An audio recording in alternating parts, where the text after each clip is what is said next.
Conexão Poder. Oferecimento Mobile Escritórios. Maior criatividade por metro quadrado. Residencial Vale das Palmeiras. Seu apartamento rápido, fácil e incrível. Tubarão Esportes. A força do esporte.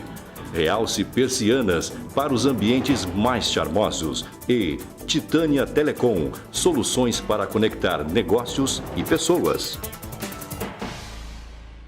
Olá, estamos recebendo no Conexão Poder o conselheiro substituto Luiz Henrique Lima, que atua hoje como vice-presidente do Tribunal de Contas de Mato Grosso. Em pauta, assuntos polêmicos, é claro, relativos a repasses atrasados do governo, a nova estrutura do TCE. O TCE hoje é um novo TCE, um outro TCE.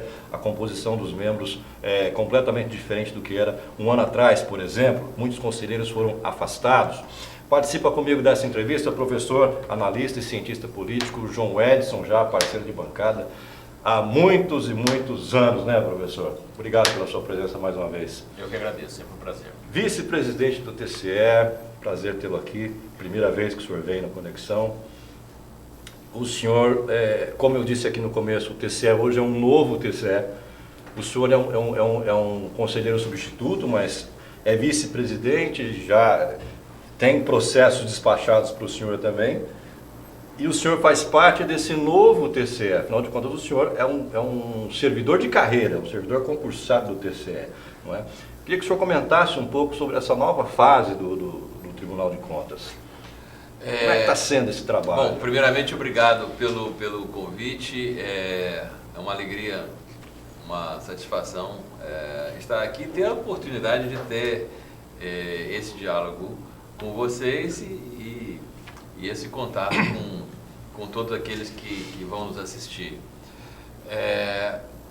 O TCE de março de 2018 não é o mesmo de março de 2017. O TCE mudou e vai continuar mudando com os olhos no futuro. É muito mais técnico hoje, essa a diferença? Hoje o TCE ele é mais técnico. Ele tinha um perfil muito mais político. Ele é mais técnico na medida em que, dos 7 conselheiros em exercício, 6 foram selecionados por um concurso público de âmbito nacional, dos quais eu fui o primeiro colocado. Então, naturalmente, essa formação técnica, acadêmica dos conselheiros... Não pode deixar passar isso, né? O senhor foi primeiro colocado nacionalmente nesse no concurso para do TCE de Mato Grosso. Exato. Naturalmente, então, esta formação mais acadêmica, mais técnica do corpo deliberativo, isto tem um peso e uma influência nas decisões e nos rumos que o TCE está adotando. Nós não temos nada contra a política, pelo contrário. O senhor é político, o senhor veio da política. Eu fui militante. O senhor foi deputado no Rio de Janeiro. Eu fui militante vereador político do Rio de Janeiro. desde o movimento estudantil. E no movimento estudantil, depois, eu fui parlamentar, fui secretário de Estado, lá no Rio de Janeiro. Quando, num determinado momento, eu resolvi buscar outro caminho, aí eu me desliguei da atividade partidária, me desliguei da política, mas eu estou dizendo, nós não temos nada contra a política, nada contra candidaturas, apenas o Tribunal de Contas não tem esse papel. O Tribunal de Contas ele tem que ser imparcial. Na hora que nós examinamos um determinado processo, as contas de um prefeito, uma denúncia que é apresentada contra determinado órgão, nós não temos que ficar preocupados se isto é do partido A, do partido B, se é amigo de fulano, se é inimigo de Beltrano.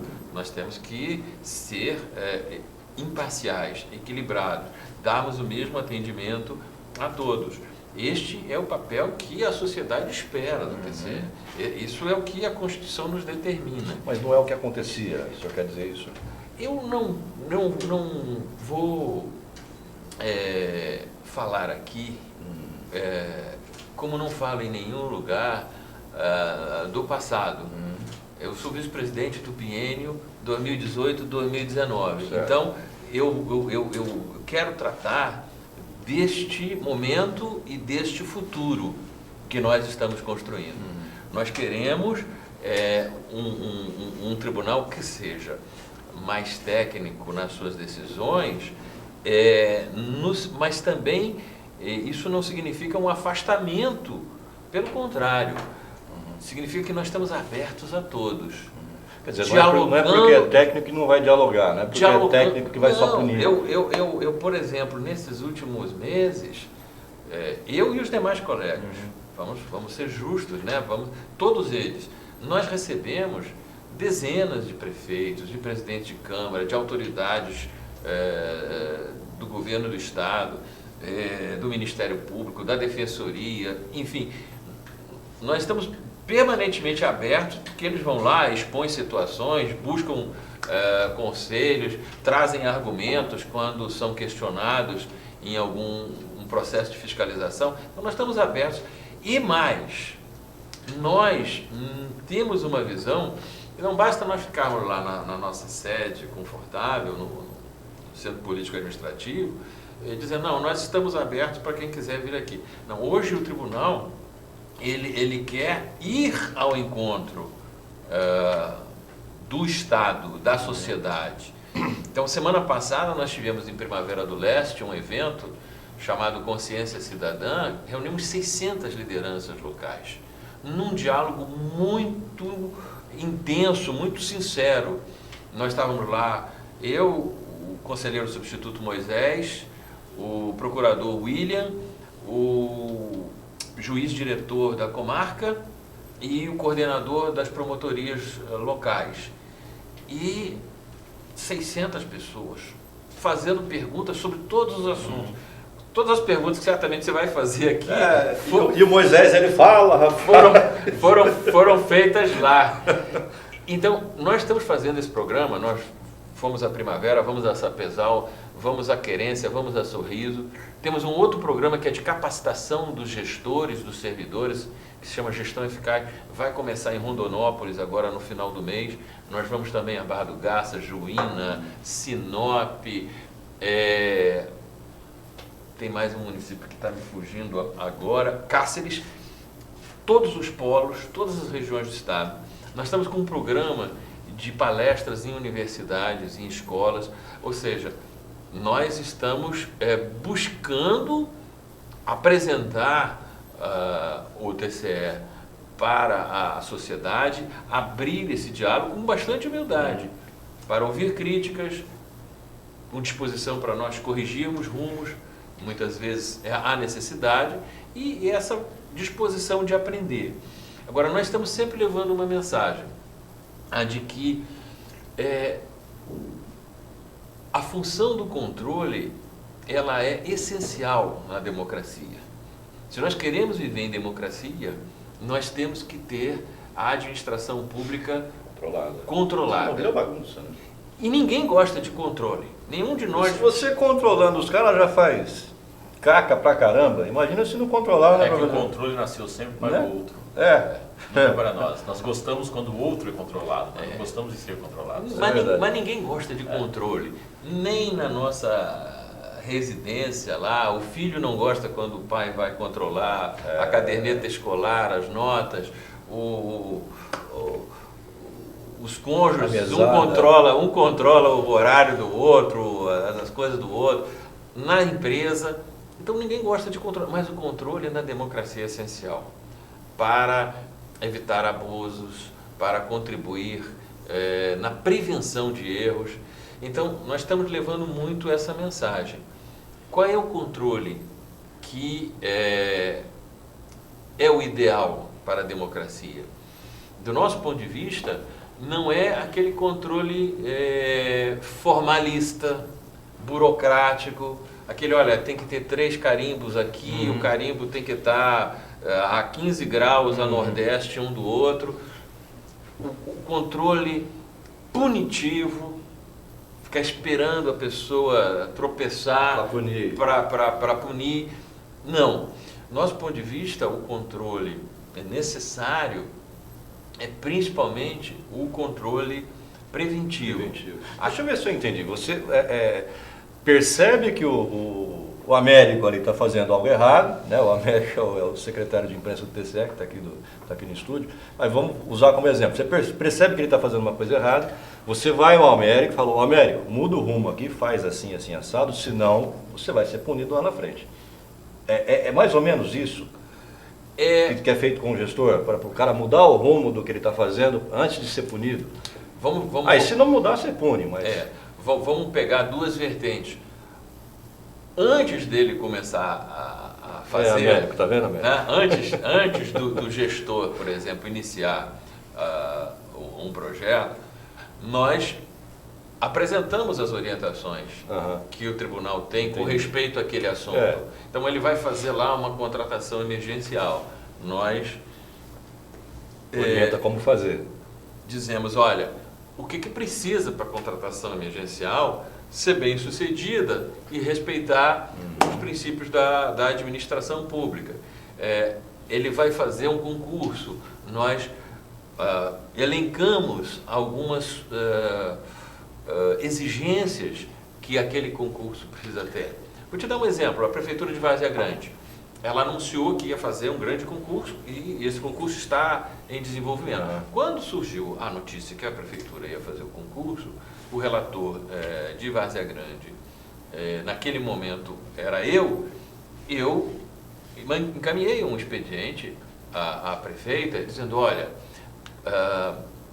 o concurso, para ele ser bem sucedido, para não ter problemas depois, ele deve observar alguns requisitos, ou seja, a publicidade tem que ser ampla, tem que haver a previsão da cota para as pessoas portadoras de necessidades especiais, não pode haver determinadas restrições relativas à idade, enfim, tem que observar todas aquelas normas.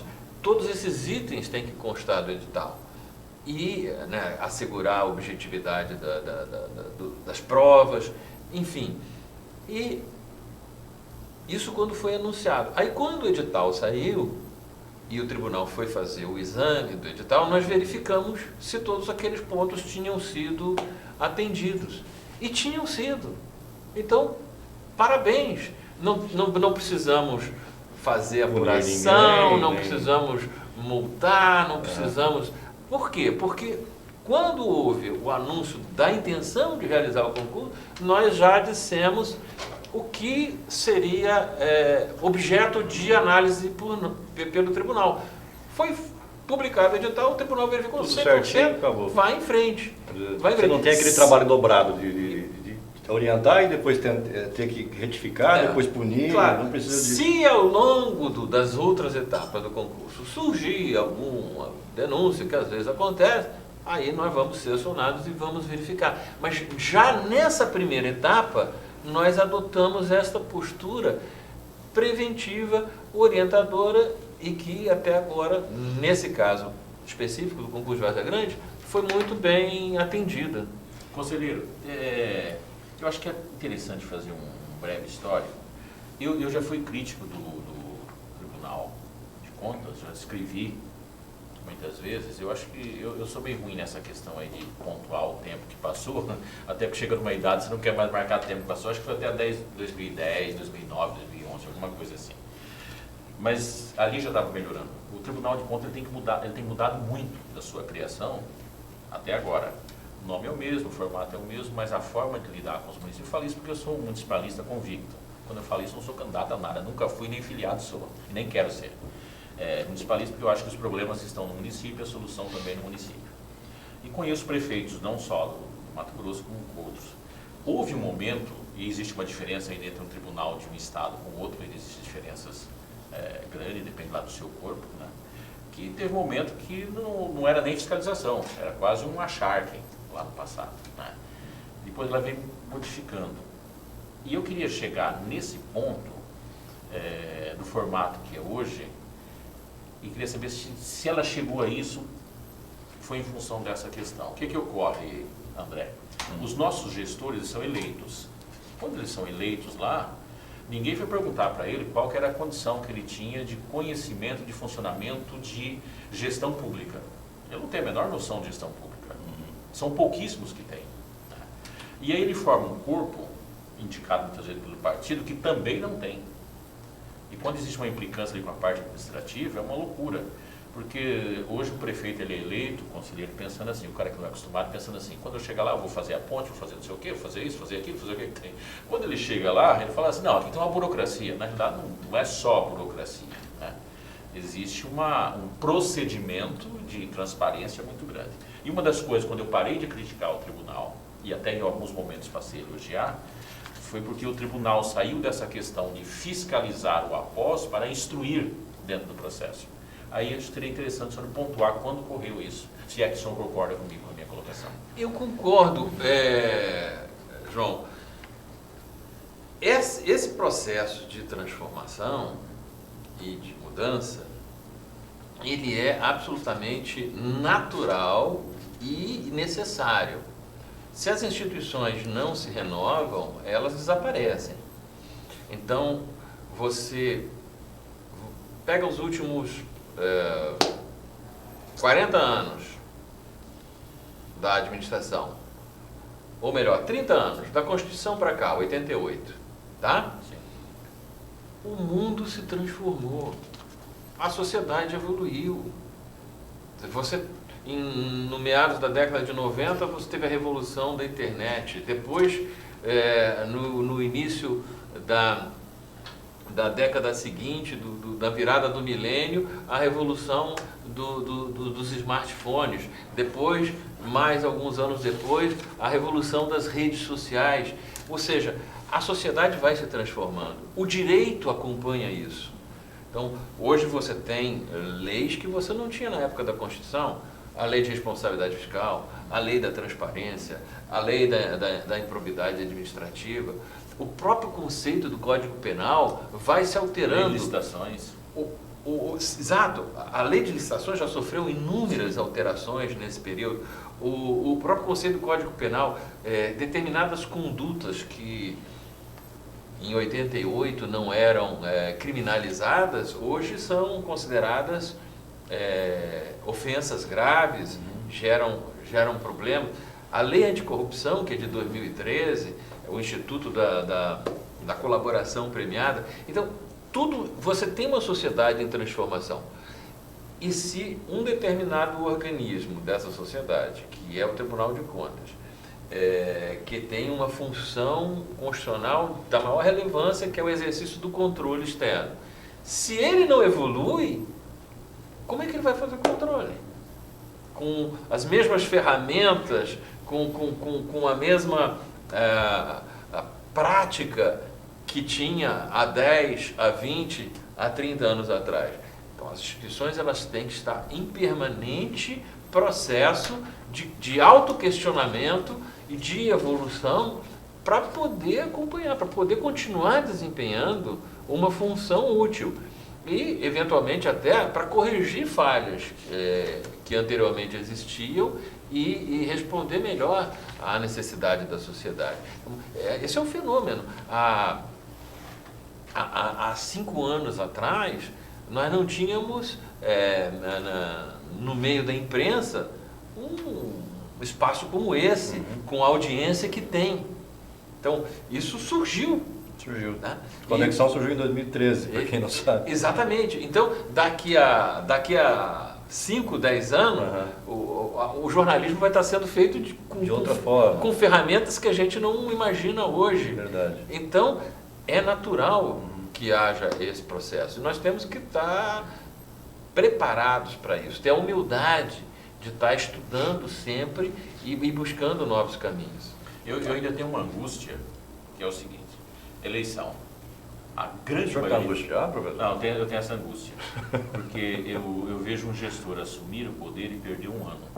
Eu acho que não. Sempre assim, né? Impressionante. 90, eu estou sendo bondoso, eu acho que 90% dos gestores perdem todo o primeiro ano. Verdade. Tá? E tem um período ali, normalmente... Tem uns que perdem todo o mandato. Tem uns que perdem o mandato inteiro. A grande maioria dos prefeitos, eles são eleitos em outubro, porque a maioria dos municípios não tem segundo turno, são eleitos em outubro e fica outubro, novembro e dezembro fazendo politicagem ali, quem vai ser secretário vai ser um punhado de coisa. Eu sonho com um dia que o cara termina de ser eleito, dão 3 dias para ele descansar e falar, agora você vai ser internado aqui no Tribunal de Contas por 30 dias. Você e seus possíveis secretários, pelo menos 2 ou 3. Perfeito. Tá? Nós temos a possibilidade de um dia chegar nisso? Deixa eu tentar te responder 3 pontos, tá? Começando pelo final. A cada eleição que tem, os novos eleitos costumam nos visitar. Sim. Lá no Tribunal de Contas. Então, o prefeito eleito solicitam ver quem é o relator do município responsável. Então, os municípios que eu sou responsável, vários prefeitos assim que foram eleitos me procuraram para se apresentar a equipe e tal. E eu sempre oriento, olha, prefeito, vou lhe dar 3 conselhos, já que eu sou conselheiro, tenho essa prerrogativa. Primeiro, leia as decisões anteriores do tribunal sobre o seu município. Todos os problemas que o seu município tem, e muitas vezes o senhor não imagina, já foram apontados em algum momento. Siga aquelas recomendações que estão lá, que esses problemas vão ser corrigidos. Segundo, fortaleça o seu controle interno. O controle interno vai ser o seu maior aliado. Profissionalize, prestigie. Terceiro, cuide da questão previdenciária. Não atrase o repasse para o fundo previdenciário, porque isso é uma bomba relógio que vai estourar em algum momento. Então, proteja este patrimônio futuro dos servidores e do município. Alguns que levam a sério esses conselhos acabam tendo bons resultados. Já teve caso, nas eleições de 2012, 2 prefeitos que me procuraram, eu falei isso com toda a franqueza, e eles não seguiram. E nenhum dos 2 terminou o mandato. Então, porque se enrolaram, colocaram os pés pelas mãos. Então, esse é o primeiro ponto da sua resposta. O segundo é o seguinte, eu não creio que ele perca um ano. Em todos os processos de mudança, existe um fenômeno que a literatura da administração e da psicologia também já identificou, que se chama curva de aprendizado. Então, eu quando assumo uma cadeira lá como conselheiro ou como vice-presidente, eu estou numa função nova, no primeiro período, o meu desempenho é relativamente fraco, porque eu estou em aprendizado naquela função. E se eu aproveito bem esse tempo, depois disso a minha eficiência vai aumentar. Então isso ocorre com um médico que vai assumir uma responsabilidade de comandar uma cirurgia numa CTI, ou, enfim, qualquer outra profissão, existe a curva do aprendizado. Se a pessoa vai começar a dirigir um Uber aqui em Cuiabá, ele vai ter que aprender qual é o melhor itinerário, qual é o horário mais adequado para o trânsito. Então, a curva de aprendizado, ela vai se aplicar aos prefeitos. Nós não temos que ser muito exigentes em relação a esse primeiro período, esse início de mandato. Temos que ter uma certa tolerância, porque é a curva de aprendizado dele e dos seus principais auxiliares. Mas tem um outro aspecto, que aí é o último ponto de reflexão sobre a sua pergunta, que é o seguinte: nós temos que reduzir dramaticamente o número de cargos em comissão na administração pública. É inaceitável este volume absurdo de cargos de livre nomeação das autoridades em todos os níveis, município, estado, União. Não, e esses cargos são todos loteados, né? Um determinado deputado tem direito a tantos cargos. Em praticamente, todos os poderes. Por quê? Aí acontece a nhaca que aconteceu no Detran, Porque você Vamos falar disso. Porque você substitui pessoas. Então, eu entendo que na administração pública ideal, na administração pública como é na França, por exemplo, como é no Canadá, como é no Chile, aqui, Uruguai, nosso vizinho, você muda o governo. Na Itália, cai o governo. A Itália teve... A Itália é uma bagunça. Não, a Itália teve em 70 anos, 62, 63 governos. Mas muda o primeiro escalão, é como você falou, a administração não para. Porque lá o regime é parlamentar. Né? A Receita está funcionando, as políticas públicas estão sendo executadas. Tira ali a cadeira do ministro, a cadeira do chefe de gabinete, a cadeira de um ou dois assessores. Muda o governo. O restante, a máquina continua porque você não troca tudo, né? Porque são profissionais concursados, especializados. Então, esse é um desafio. Aqui troca tudo. Aqui praticamente tudo. Aqui, você não viu quando houve o impeachment da presidente Dilma, que trocaram o garçom que serviu o cafezinho. Para quê? Exato.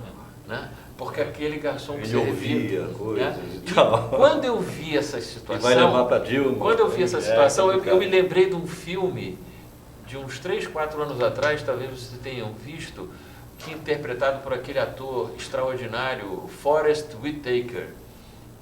O filme se chamava O Mordomo. Vocês viram esse filme? O Mordomo. Ele foi mordomo da Casa Branca durante 30 anos. Ele serviu 12, 13 presidentes. Então, ele trocava a roupa de cama, ele servia o café da manhã para 12, 13 presidentes. Aqui, trocou pelo processo de impeachment, teve que mudar o homem do cafezinho. Quer dizer, o Forest Whitaker no Planalto não ia sobreviver, nunca ia gerar um filme tão interessante como aquele. Ainda a gente não entra num aprofundamento interessante, é um debate que eu gosto muito, porque eu ando discutindo muito essa questão que o nosso formato, nosso modelo de Estado que nós aplicamos, ele venceu. O ministro já falou uma coisa que é muito O interessante. professor venceu também o nosso tempo de TV, eu preciso fazer um intervalo. Intervalo? Entra Começamos na segunda? Aí o senhor entra no segundo bloco, depois você peça a sua... Aqui você manda. Tá bom, de Mota, corta aí o tempo da TV.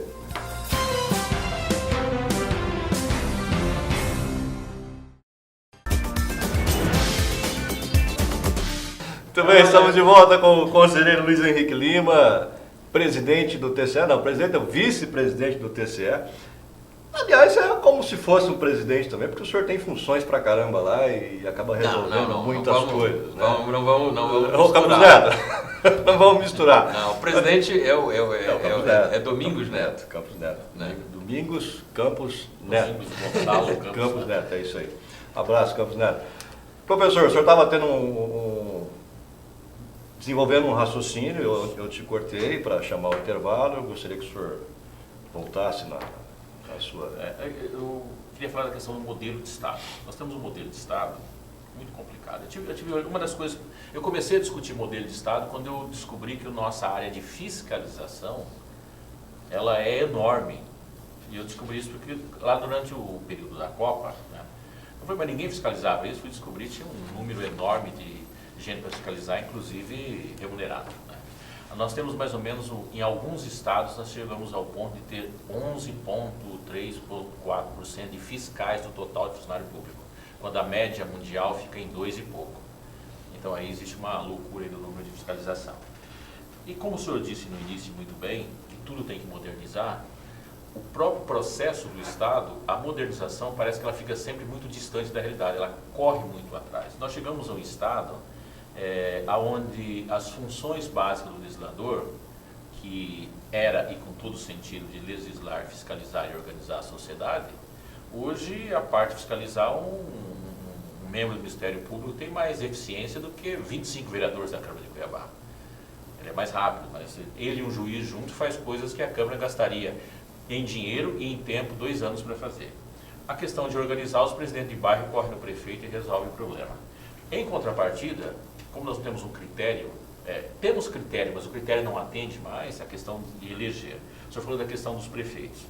Eu no início do ano, eu vou suprimir aqui o número de prefeito e partido, que eu não quero entrar nessa questão. Eu fui convidado por um partido político para fazer uma palestra para os novos prefeitos. E estava lá um número significativo, uma sala cheia. Se eu falar o número, o pessoal descobre o partido. Né? Um número significativo.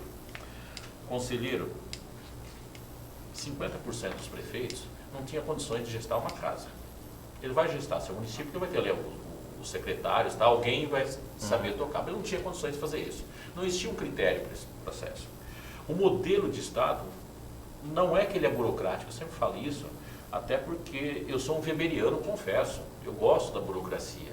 O que eu não gosto é das coisas que atrapalham. Eu não consigo enxergar um Estado regulador sem burocracia. Eu acho que a democracia vai embora. Né?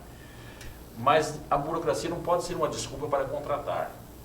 E aí eu fico pensando como que é a questão do tribunal, porque o tribunal, e eu falo do tribunal mais recente, eu vejo assim, ele tenta dar celeridade, tenta fazer as coisas funcionar, tenta a coisa acontecer, mas o próprio tribunal não esbarra nesse Estado que ficou, e vai depender lá do político para tomar a decisão, desse Estado que ficou pesado, com dificuldade de mudar, com velhos vícios, com paquidérmico. Aí teria um conjunto de adjetivos. Não sei se o senhor entendeu onde eu quero chegar. Existe um modelo que parece que não atende mais à sociedade. Sim, mas essa discussão, ela é uma discussão bastante profunda em termos de sociologia e de ciência política.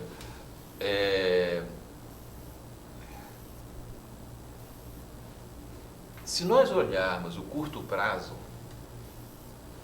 abrimos as manchetes dos jornais, assistimos o noticiário da televisão, nós entramos em desespero, ficamos em pânico, não tem saída, para o mundo que eu quero descer. Mas se nós olharmos um panorama de 30 anos, ou de 50 anos, nós temos todos os motivos do mundo para sermos extremamente otimistas. A gente não vê as soluções no imediato, mas num intervalo maior de tempo, nós percebemos como o Brasil está evoluindo, como nós estamos nos tornando mais civilizados. Eu faço sempre a comparação entre a minha avó e a minha filha. A minha avó, quando tinha a idade da minha filha, que hoje tem 17 anos, ela vivia num mundo que a mulher não tinha direito de votar. Verdade. Ela vivia num mundo que o único caminho dela... Ainda tem lugares assim no mundo. O único caminho dela era ser professora, que foi amada pelos... E esposa. Vivia num mundo de enormes restrições. No espaço de 2 gerações. Houve uma revolução. Houve uma revolução no Brasil no que diz respeito à democracia. Houve uma revolução no Brasil no que diz respeito à estabilidade econômica. Eu, quando era estudante universitário, vivia uma inflação que era de 100%, 200% ao mês. E hoje 1.500% ao ano. E hoje nós reclamamos e sofremos 2%. com 6% ao ano. Nós ficamos indignados. Dava isso ao dia, e isso nos incomoda e nos atrapalha. O pessoal não sabe disso, mas então, a gente vê, hoje nós temos o direito do consumidor. Hoje nós temos a justiça de pequenas causas. Hoje nós temos a Lei Maria da Penha. Quantas conquistas civilizatórias nós fomos acumulando, mas assim no dia a dia a gente não percebe como nós estamos evoluindo. A primeira vez que eu entrei no avião, eu era garoto, e eu passei mal. Sabe por quê? Não é por medo de avião, não é por turbulência. É porque todo mundo fumava dentro do avião. Verdade, tinha isso. E eu fiquei sem ar. Fumava e bebia. Eu fiquei sem ar, eu não conseguia respirar. Era uma viagem curta do Porto Alegre a Rio de Janeiro. Trancado, os caras fumando. E eu cheguei passando mal por conta... Quer dizer, Hoje isso é absolutamente inconcebível. Se a gente pensa isso total. para o meu filho viaja de avião, e o mesmo trajeto é outra coisa. Então nós estamos evoluindo muito. Esse é o primeiro ponto. Mas ainda temos uma questão cultural que o Brasil precisa enfrentar. A revolução que o Brasil precisa fazer, que é a revolução educacional. Se nós não tivermos uma educação de qualidade, desde a pré-escola, até pelo menos o ensino médio, nós não vamos ter uma cidadania plena. Porque a pessoa que não tem aquela formação, ela tem dificuldade de entender a importância da escolha de um prefeito, a importância de você escolher bem um candidato a vereador, a importância de você exercer os seus direitos e obrigações cívicas. Então, esta é a revolução que o Brasil ainda precisa ter, que é algo que muitos países já conseguiram superar. E aqui, eu volto a dizer, Uruguai é mais adiantado do que a gente, o Chile, a Argentina. A Argentina também. Né? Apesar da bagunça toda, eles são bem, Colômbia avançou bem educados lá. Eles têm uma cultura política e uma cultura cidadã mais sedimentada. Nós ainda precisamos evoluir nisso. A média do brasileiro na escola é o quê? 6, 7 anos, professor?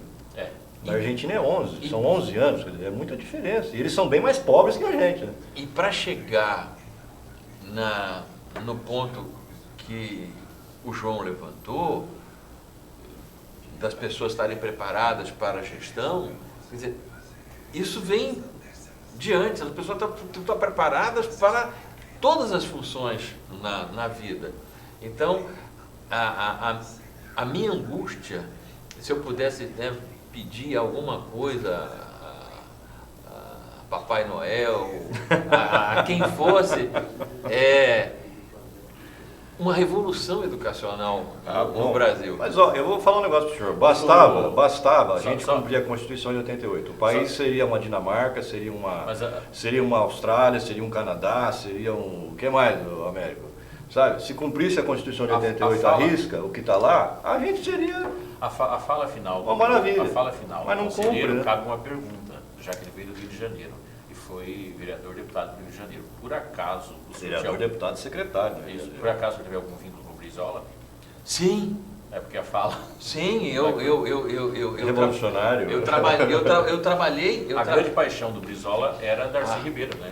Eu trabalhei ao lado do governador Brizola, do professor Darcy Ribeiro. Na verdade, eu fui o líder do governo Brizola na Assembleia e fui secretário de Estado no segundo governo de Brizola.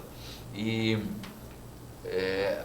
com muita tristeza que eu vejo a situação do Rio de Janeiro hoje, porque se aquele grande programa educacional que o Brizola lançou em 83, a escola transformou em CAIC, a escola em horário integral. Se aquilo não tivesse sido criminosamente abandonado, hoje nós não teríamos a situação do Rio, que eu resumo numa sigla chamada OTT. Vocês sabem o que é OTT? OTT é um aplicativo para celular. Hoje você não sai no Rio de Janeiro sem olhar esse aplicativo. OTT, onde tem tiroteio. Eu estava imaginando algo assim. Não, mas está amplamente divulgado aí nas eu tenho esse aplicativo aqui. Não vai demorar muito, em Cuiabá vai ter isso também. Eu tenho esse aplicativo aqui. Então, você abandonou o CIEP e trocou pelo OTT. Essa é a realidade do Rio. As escolas foram abandonadas. Toda uma geração que se perdeu, que caiu no subemprego, que caiu na falta de perspectiva civilizatória, ela foi atraída por essa loucura que movimenta milhões e milhões diariamente nas comunidades. E hoje nós temos uma situação de extrema dificuldade de reversão à normalidade. Então, houve essa opção trágica que foi feita em determinado momento de não dar continuidade àquela revolução educacional que o governo Brizola tentou iniciar ainda na década de 80. Verdade. Aí tem uma coisa aí que eu tenho que falar. Há um crime dos chamados grupos, antigos sindicatos chamados revolucionários, contra Darcy Ribeiro. Né? A própria formulação da Lei Orgânica da Educação foi feito meio a toque de caixa, e Darcy Ribeiro já em uma condição limitada de saúde, uma contribuição enorme, mas não pertencia aos feudos daquele grupo, foi boicotado muito, e nós pagamos um preço, não sei até quando. Eu acho o seguinte, muita gente vai me xingar, mas eu não estou nem aí. O dia que a mídia parar de glamorizar a favela, né? O dia que a mídia parar de chamar a favela de comunidade, e o dia que a mídia parar de defender bandido, né? Traficante morre, a mídia vai lá e criminaliza a polícia, quem sabe as coisas mudam, principalmente no Rio de Janeiro. Mas vamos falar de bandidagem aqui também? Só lembrando que 90% da polícia vem de lá, né? Exato. E é um crime também, né? O policial tem que Mora morar em lá, favela, nasceu lá. pelo amor de Deus. Tem que ser vizinho de Não é a traficante. Zona Sul de forma policial, não. Exato. Operação Bereré, fraudes no Detran. O TCE já havia detectado algumas coisas, algumas irregularidades lá. Por que o TCE não pediu o cancelamento daquele contrato com a FDL lá atrás e depois virou EIG Mercados? É isso, né, professor? Olha, Não era o caso de ter pedido o rompimento daquele contrato? se Criminoso, aliás. Se houvesse essas informações em tempo hábil, nós temos que entender o seguinte, muitas informações que surgem nessas operações, elas só surgem em virtude de colaborações premiadas. Ou seja, o camarada ele está sendo investigado, tem receio de ser condenado por muito tempo, tem culpa no cartório, e aí ele oferece essas informações que permitem que determinadas operações. Então, muitas dessas informações jamais estariam num processo regular que o TCE examina. Tá? Então, é preciso a gente ter entendimento que o Tribunal de Contas e outros órgãos, o próprio controle interno, não tem acesso, ou pode até ter desconfiança, mas não tem elementos para provar que está havendo um determinado desvio, uma determinada propina aqui ou acolá.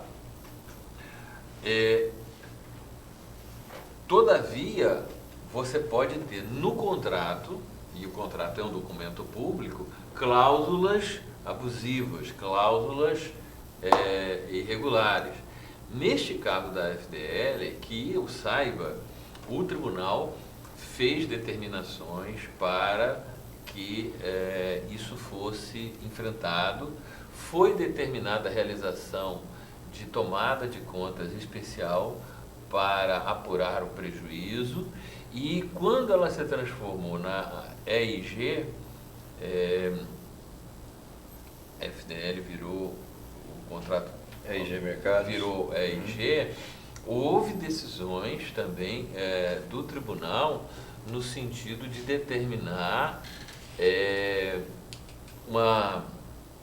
existe a figura do fiscal do contrato, que é do próprio, do próprio órgão, que essa fiscalização fosse efetivada de forma mais clara, porque Mas a empresa distribuía propina dentro do órgão, o fiscalizador devia levar também, vai saber. Né? Sim, mas isso não cai naquilo que eu te falei isso não tá no de processo, lotear órgãos, né, para deputados, mas lotear órgão para políticos. O que foi detectado recentemente, que foi objeto de uma decisão, foi que a empresa arrecada, mas ela não prestava contas dessa arrecadação. Então, ela pelo contrato, do que ela arrecadava, ela tinha que repassar uma parte para o órgão, mas para você ter certeza que o que está sendo repassado, de fato, é o que está previsto no contrato, independentemente do contrato ser abusivo ou não, tem que ser auditado. né?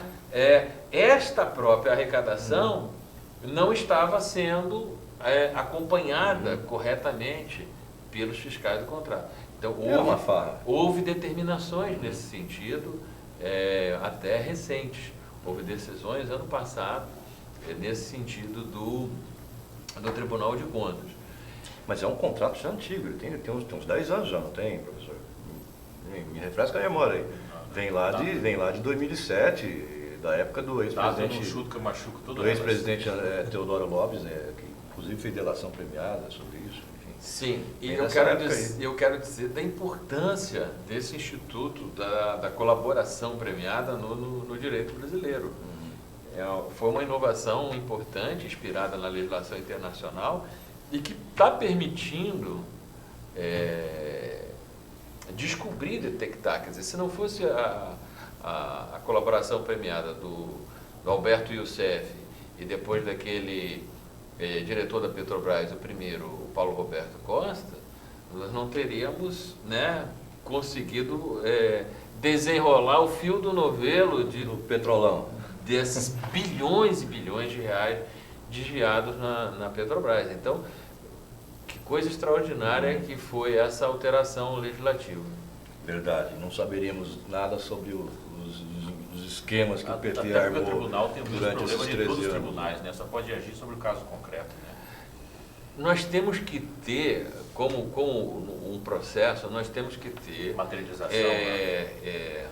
as evidências, elas têm que ter comprovação material, e nós temos que oferecer sempre o direito de defesa, de contraditório a todos os envolvidos. Vamos ao tempo da TV, então. Eu quero deixar uma pergunta para o senhor, vice-presidente, sobre questões salariais, tanto no município quanto no estado.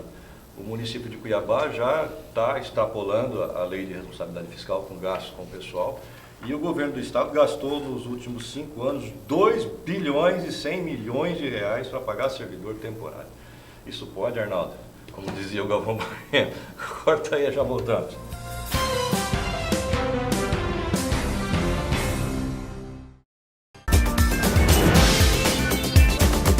Muito bem, estamos de volta com o vice-presidente do TCE, conselheiro Luiz Henrique.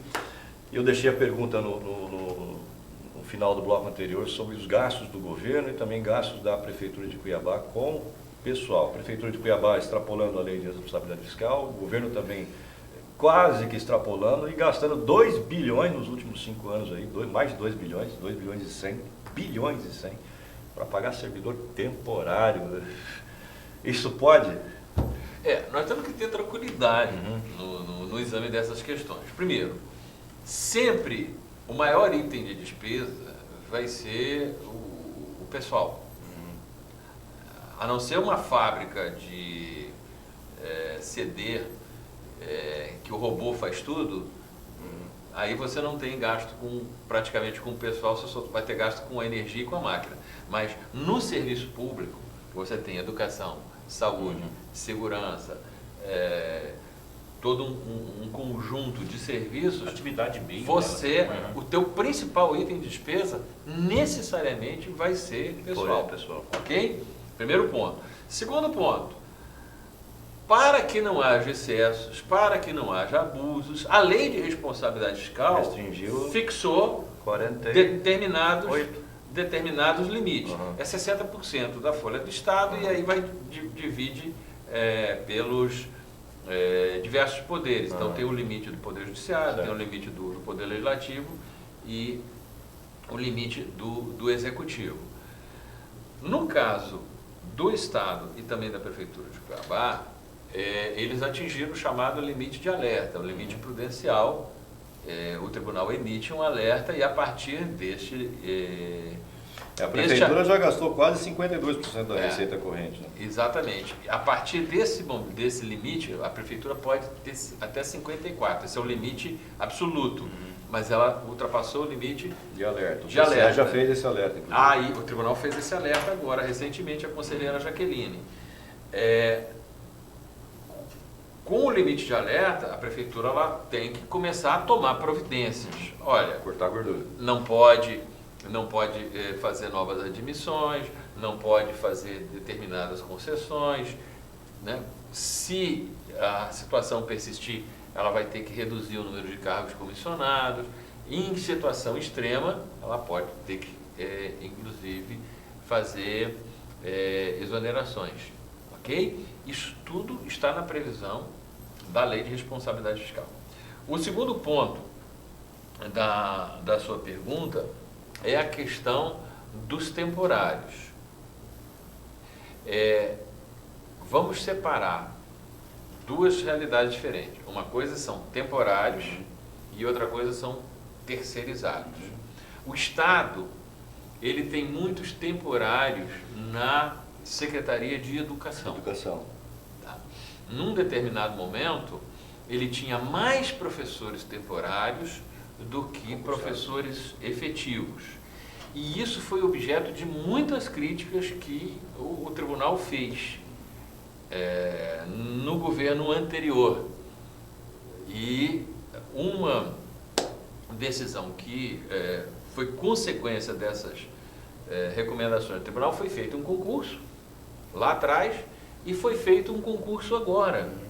E muita gente até criticou, olha, como é que o Estado está numa situação de crise? Essa pergunta, o Estado está em crise, extrapolando a lei de responsabilidade, Como fiscal e abre 5.000 vagas na educação, como assim, né, professor? Mas ele está justamente fazendo uma coisa certa. Sim. Ele está fazendo uma coisa certa. Ele está substituindo o temporário Por efetivo. por efetivo. Aquele vínculo precário passa a ser isso precisava ser melhor explicado. Pois é, por um vínculo efetivo. Então, a pessoa não vai aumentar o número de funcionários. Não está aumentando. Na verdade, você vai transformar o temporário em efetivo. Não está aumentando, o impacto na folha é reduzido, é limitado, porque os gastos que você tinha são praticamente os mesmos. Mas porque há um o ganho temporário ele sempre ganha menos do que o de carreira. Não. O temporário, ele não tem os benefícios. Ele não progride na carreira. Pois é, porque aí você tem uma situação de exploração daquele servidor. Porque ele nunca vai progredir na carreira, ele vai estar sempre numa relação precária. Enquanto que o efetivo, ele consegue se planejar. Então, se você tem como horizonte buscar uma educação de qualidade, você vai buscar efetivo. Um outro detalhe, você nunca vai eliminar temporário. Sempre vai ter uma quantidade de temporários necessário. Por quê? Porque você vai ter situações naturais. Férias, licença-prêmio. Licenças de saúde, etc. Que licença maternidade. Aquele efetivo, ele vai ter que ficar fora de sala de aula durante algum tempo, mas você não, se você coloca mais efetivo, quando ele voltar, você fica com gente sobrando. Então, E hoje, grande parte dos efetivos da educação estão fora da sala de aula. Então, estão de férias, por essa razão, se justifica você ter um pequeno contingente de temporários no Estado, nas prefeituras, etc. Mas, de uma forma geral, a substituição de temporários por efetivos é algo positivo. Isso temporário. Agora, outra coisa é o terceirizado. O terceirizado, ele é uma necessidade também, porque você não tem como o Estado ter condições de ter carreiras para tudo. Você tem serviços que naturalmente, por questões de racionalidade e economicidade, é melhor você terceirizar. É verdade. Serviços de segurança, serviços de limpeza, serviços de cooperagem, serviços que não caracterizam aquelas funções essenciais que o Estado tem que prestar, eles vão ser melhor geridos por empresas privadas que você contrata, você remunera, você fiscaliza se estiverem prestando bem o serviço. Eu sou a favor do Estado mínimo. Então, Para mim, por mim, tem que terceirizar muita coisa. Então muito mais prático, muito mais fácil. Essa despesa de Você terceirização... não tem aquela OSS, por exemplo, é um grande negócio, só que foi desvirtuado quando veio para Mato Grosso, né? Porque a OSS ela tem que comprar lá uma máquina de raio-x para o hospital. Se o Estado vai comprar, leva 2 anos para comprar. Porque tem licitação, tem pregão, tem não sei o quê. Aí alguém entra na justiça e vai, e se não compra, e o hospital fica sem. A OSS vai lá e compra e pronto. E ela paga mais barato do que o Estado paga. Não é assim, professor? Acontece? Quer dizer, é um grande negócio em termos de gestão. Só que se desvirtuou tudo. Né? Existem vários conceitos de Estado mínimo. A gente tem que cuidar com o termo Estado certeza. mínimo, porque você pode ter um Estado mínimo social. Aí você também tem umas... O que está ocorrendo lá no Rio de Janeiro, por exemplo, existe um Estado mínimo lá. Estado ausente também é um Estado mínimo. É um Estado que não existe, na verdade, lá. Né? Mas os caras elegem bandido lá, você quer o quê também? Não dá, lá, né, professor? Só lá. Falando em mínimo... Só para fechar a terceirização, então, despesas com terceirização não necessariamente são excessivas ou são irregulares. O que tem que haver é uma fiscalização desses contratos, uma racionalidade nesses contratos para que as coisas sejam atendidas e não haja excessos e abusos. E por isso, algumas atividades elas não podem ser terceirizadas. Não, com certeza. Por exemplo, as atividades de fiscalização. Não tem como terceirizar a polícia militar, não tem. Exatamente. Fiscalização, enfim, não tem jeito. Mas assim, pegando o gancho do mínimo, do Estado mínimo... Eu não sou adepto do Estado mínimo, eu deixo claro. Há controvérsias, né? Mas enfim, o que está sendo muito mínimo também são os repasses que o Estado tem feito para o Tribunal de Contas. Aí tem aquela história de criar o fundo de 500 milhões que o governo está tentando aprovar. Eu queria saber qual é a posição do TCE em relação a isso. Olha só, com relação ao Fundo de Estabilização Fiscal, esse é um projeto de lei que deve ser encaminhado à Assembleia nos próximos dias. Nós não tivemos acesso ao projeto e, portanto, não temos como nos posicionar. Com relação à situação de crise fiscal do Estado, nós já participamos de diversas reuniões com o governador, com os chefes dos poderes. Então, o presidente Domingos Neto esteve em várias dessas reuniões e em algumas eu fui convidado a acompanhá-lo, em outras eu fui convidado a representá-lo. Nós temos a compreensão dessa dificuldade, tanto que nós apoiamos e publicamente a emenda constitucional do teto de gastos. Nós entendemos que era uma medida importante e necessária para a recuperação fiscal. O Estado, ele tem hoje um problema de fluxo de caixa. Esse problema é mais conjuntural do que estrutural. Existem problemas estruturais, mas existe um problema conjuntural de fluxo de caixa. Porque nós temos hoje uma realidade que me parece muito distorcida. Você viu os dados do PIB nacional e viu os dados do PIB de Mato Grosso. 10 vezes maior. Para o cidadão comum é difícil entender isso. Mato Grosso, isso não foi agora, Mato Grosso, desde que eu estou aqui, eu cheguei em 2009 quando fui aprovado, Mato Grosso cresce muito mais do que o Brasil. Ritmo chinês, 7, 8% ao ano. Mato Grosso é o sustentáculo da balança comercial brasileira. E a balança comercial brasileira é um indicador macroeconômico que assegura ao Brasil uma classificação razoável nas agências de risco. Então, teve um determinado ano... Nós já estamos classificados como caloteiro, né? Teve um determinado ano, que foi 2015, eu tenho esse número na cabeça que eu fiz um estudo sobre isso, o Brasil teve um déficit de 4 bilhões de dólares na balança comercial. O superávit de Mato Grosso foi 12 bilhões de dólares. Ou seja, se não fosse Mato Grosso, o déficit do Brasil seria 4 vezes maior, seria de 16 bilhões de dólares. Então, Mato Grosso ele tem segurado a saúde macroeconômica do Brasil. Mas o que nós ganhamos com isso?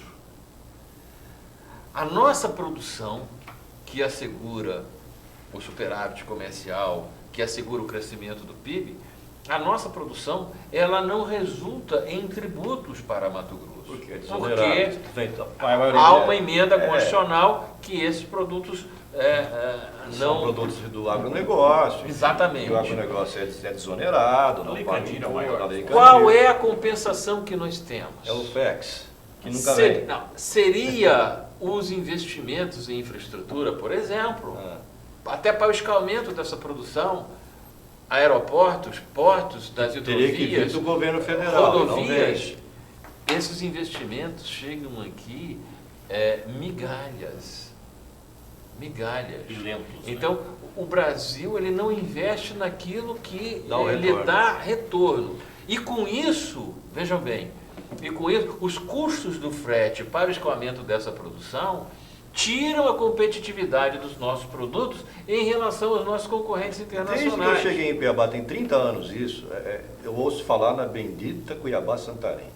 Né? Essa bendita 163 que vai sair lá no porto de Belém do Pará, né, para escoar a produção.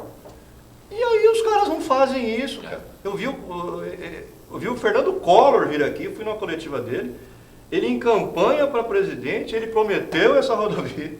Fernando Henrique veio e prometeu essa rodovia, Lula prometeu essa rodovia, Dilma prometeu, não foi, velho? Você tá foi lá ensinando, estou há pouco 30 anos já, cara. Prometeu a rodovia e ninguém fez. Quer dizer, fica os caminhões descendo para Santos. E as ferrovias? E ferrovia que não existe, quer dizer, hidrovia que não existe, os caras investem em estádio de futebol. Exato. Vamos jogar bola que dá mais lucro. Só para marcar, a promessa da ferrovia, que depois ficou Vicente Golo, e a questão do asfaltamento Cuiabá-Santarém é a promessa da divisão do Estado. Bom, em 1977. Eu não estava aqui, eu era criança, nasci aqui, né? Eu estava ainda na cartilha, como é que chama? Caminho Suave, né, Américo? Não, eu estava no Caminho Suave ainda, cara. Eu sou da Kelly Slayer. Você estudou na Caminho Suave também, não estudou? Você também é dessa época, né, Américo? Eu estava na Caminho Suave, você lembra, professor? Não, eu sou da Kelly Slayer. Bom, eu vou falar sobre o FEX. Esse FEX mas esse fundo, é uma humilhação. Qual é a opinião do fundo em relação a opinião sobre o fundo do TCE? Não tem a opinião do Fundo de Estabilização de 500 Nós não milhões. tivemos acesso ainda ao projeto. O governo vai botar a mão no bolso do TCE também. Pelas informações que nós temos, não. Vai tirar um pouquinho de cada poder. Não, pelas informações que nós temos, isso vai ser uma taxação que vai ser feita em relação a empresas que gozam de incentivos fiscais, etc. E tal. Tá, mas a questão que você está dizendo de colocar a mão no. Eu confundi o negócio aqui. Eu vou te dizer, na verdade, é o seguinte: aqueles 20% lá. O governador solicitou a colaboração para não repassar a totalidade do ficar em 80% previsto no orçamento. Entendi, eu fiz uma confusão aqui. Houve a concordância por parte do nosso presidente Domingos Neto nesse primeiro momento percentual de atender essa solicitação do governador nesse início de exercício. Por quê? Porque fevereiro, março e abril, né? Que era Março, abril. Porque agora em março existe o vencimento da parcela do empréstimo que foi feito com o Banco of America, né? Que foi uma das maiores burrices, crime. Coisas incompreensíveis. Não, mas por que o TCE deixou o Silval fazer essa dolarização dessa dívida? Isso é algo que nós temos que questionar, sim. O TCE que nós estamos tentando construir para o futuro, ele não vai deixar de examinar uma operação desse tipo, caso venha a ocorrer no futuro. Naquele momento, não houve esse exame. Foi enviado um projeto à Assembleia, a Assembleia aprovou e o tribunal não foi ouvido em nenhum momento. Então, o tribunal nem disse que sim, nem disse que não. O tribunal passou o largo. Não deveria tê-lo feito, na minha opinião. Um assunto dessa magnitude, ele teria que Foi um período que o dólar estava baixo, ele ficava sempre debate. em queda, caía, todo dia caía, não subia Mas- nunca. Mas depois o dólar estava em 80, se não me engano. Depois ele foi a 4. Qualquer O governo pagou economista, parcela com o dólar a 4. qualquer economista de primeiro período de faculdade sabe que essas cotações oscilam. Num contrato de 20 anos, Você vai lá em você cima. tem que ter uma trava, você tem que ter um seguro. Exato. Né? Olha, se passar de tal momento tal, como é que é, parcela, reparcela, você tem que ter uma garantia. E isso foi feito. Mais ou menos como comprar e vender ação, você bota lá um limite, ó, chegou aí, vende. Exatamente. Chegou aí, compra. Você Eu não lembro o termo técnico. Você disso. estabelece um intervalo, né?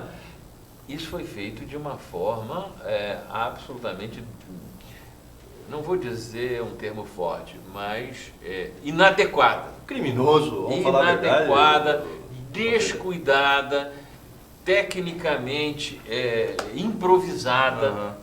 Não quero usar termos, Alguém ganhou muito dinheiro com isso. não quero usar termos fui eu. fortes, mas algo que não poderia ter sido feito. Pode E ser hoje, falar num termo bonito, potencializado. e hoje inadequado, isso está multiplicadamente. impactando. Como outras medidas que foram adotadas naquele período, hoje estão comprometendo. Existe Então o governador livro, tem razão quando ele um fala livro isso. que está fazendo muito sucesso nos Estados Unidos, recomendado até pelo Bill Gates, que se chama Assassinos do Futuro. O que fizeram num determinado período em Mato Grosso foi tentativa de assassinar o futuro. Foram decisões que trouxeram impactos gravíssimos. Hoje, as gerações estão pagando caro por aquilo que foi feito lá atrás. E Bandidagem. nós temos essa O responsabilidade. senhor não pode falar, mas eu posso. Ó, bandido, quadrilha que assumiu o governo e ficou mamando nas tetas do Estado. Quantos anos, professor? 4? 5? Bandidos, todos bandidos. Né? Tanto é que foram tudo presos, né? Mas está tudo solto agora, infelizmente. E nós temos a responsabilidade que as decisões que nós estamos tomando agora vão impactar as futuras gerações. Então, muitas vezes, vamos ter que tomar decisões amargas, vamos ter que apertar o cinto, vamos ter que cortar na carne Sempre isso. para proteger o futuro. Por exemplo, A gente está sou sempre tendo que fazer isso, né, professor? Por causa desses bandidos aí que assaltam o Estado. Aí toda vez acontece isso e o povo tem sempre que apertar o cinto. Um dos artigos que eu escrevi, eu falei que desde que o Delfim Neto falou que a gente tem que esperar o bolo crescer para dividir depois o bolo. comer, desde aquela época eu estou plantando trigo. E o bolo até agora não cresceu, né? Conselheiro, brigadíssimo pela sua presença aqui. muito obrigado pelo Foi muito boa essa convite. entrevista, o senhor fala muito bem, seu currículo é bastante bacana. Deixa eu falar aqui o currículo dele, ó, porque o senhor não é muito conhecido, mas assim, ele é conselheiro de carreira, aprovado de carreira do Tribunal de Contas, ele foi auditor federal de controle externo do Tribunal de Contas da União, secretário de Estado de Saneamento do Rio de Janeiro, secretário de Administração do Rio de Janeiro, deputado estadual no Rio de Janeiro entre 87 e 94 e vereador também no Rio de Janeiro entre 83 e 86. É bacharel em Ciências Econômicas e doutor em Planejamento Energético. O homem não é fraco, não. Obrigado, viu? Tá bem. conselheiro? Eu queria aproveitar e te dar um exemplar. Ele vai me dar um presente hoje. Né? Eu quero te dar um exemplar do meu último livro. Obrigado. Eu já tenho 9 livros publicados. Obrigado. A maioria é técnico, mas esse aqui é uma coletânea de artigos que eu publico Muito semanalmente no jornal A Gazeta. Muito obrigado. Chama Construtores de Catedrais. Vou Eu ler queria com o maior prazer. te oferecer. O senhor não fez nem uma dedicatória? Não, mas eu conselheiro? faço. Não vou aceitar. Toma, senhor. Brincadeira. Eu quero dar um presente para o senhor também, que a gente dá sempre aqui para os nossos entrevistados, que é a nossa caneca do programa. O senhor ainda não tem nenhuma, vai te levar uma. Perfeito. Né? O Américo já tem, que eu sei, que eu levei para ele. Né, Américo? Você ainda tem, né, Américo? Então tá ótimo. Essa sua caneca, bote lá no seu gabinete. Ó, deixa eu despedir do povo aqui, gente. Tchau, obrigado pela sua audiência. Conselheiro, brigadíssimo mais uma vez, obrigado pelo presente. Vou ler com o maior prazer os seus artigos. Muito interessante sempre. Olha aí, rapaz, o André Michels, agradecemos pelo convite. Eu tô cego, cara, para estar no Conexão Poder. Emprestar obrigado. Emprestar o meu próprio óculos. Mas eu já consegui ver. Obrigado, gente, pela audiência. Um abraço, até a próxima. Tchau. Conexão Poder. Oferecimento Mobile Escritórios. Maior criatividade por metro quadrado. Residencial Vale das Palmeiras. Seu apartamento rápido, fácil e incrível. Tubarão Esportes. A força do esporte. Realce Persianas para os ambientes mais charmosos. E Titânia Telecom. Soluções para conectar negócios e pessoas.